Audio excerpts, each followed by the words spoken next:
Hey everybody, I wanted to change it up a little bit, read an email that I got from a longtime friend and client, and I wanted the opportunity to respond to it appropriately because I think it's an important email.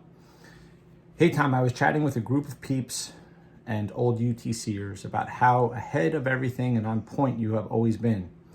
That being said, we never want to miss out on what you are discussing. These videos are just a bit long to watch. Have you given any thought to your older email format where we can just read and then easily refer back to the said emails? Okay, so great. You guys will recall I leave, or at least I have left, much information in previous newsletters at the bottom. So if you scroll down, you're going to see things from years ago. Over time, I've had to erase a lot of stuff because the database only holds so much information, and I don't necessarily erase the oldest stuff, but the point is yes, I did used to do that, and I will be happy to continue to do that. However, this is what I want you guys to recognize. If I were to ask you, why is the sky blue? Now, the answer to that is actually simple. The sky is blue because of particles in the atmosphere. That's the reason why.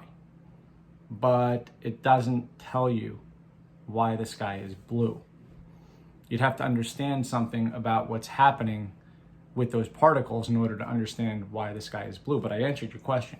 It's because particles are in the atmosphere, and some of those particles are a particular size. So I just gave you another little piece of information to help you understand why the sky is blue. It's not just particles, but particles of a particular size. Now, I can keep going down this route and continue to get you to understand why the sky is blue, but I answered your question by saying there's particles in the atmosphere. That is what makes the sky blue. Similarly, I hope you are starting to get the analogy that I can simply say to you, stop eating sugar, stop smoking, lose weight.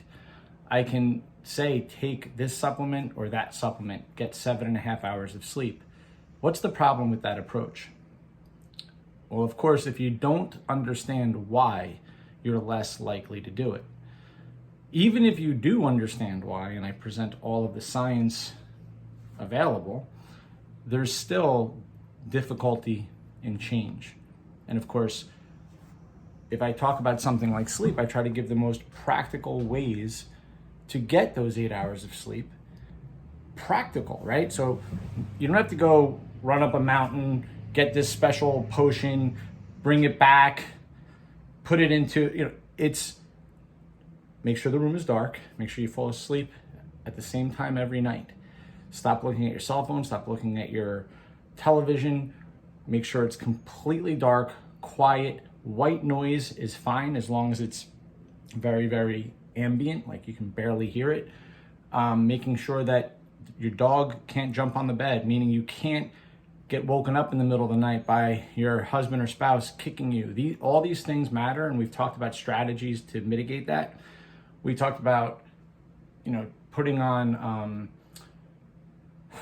the essential oil diffuser to get those phytoncides in the room in order to increase natural killer cells for your immune system. We talked about taking a hot bath in order to get a thermal dump from your body, which has been shown to help people sleep better based on Dr. Matthew Walker's work. A lot of this stuff is just simple, and that's about 1/10 of the stuff that we've covered. So it all depends on the type of conversation you'd like to have with me. I'm trying to have a conversation with you guys that really answers a better question. And with your support, meaning viewership and sharing, we can continue to have these types of conversations. Or I can just tell you, oh, there's particles in the atmosphere, that's why the sky is blue. It's up to you, but I am happy to do whatever you guys want. But I'm just giving you my perspective. All right, everybody, have a great rest of the day.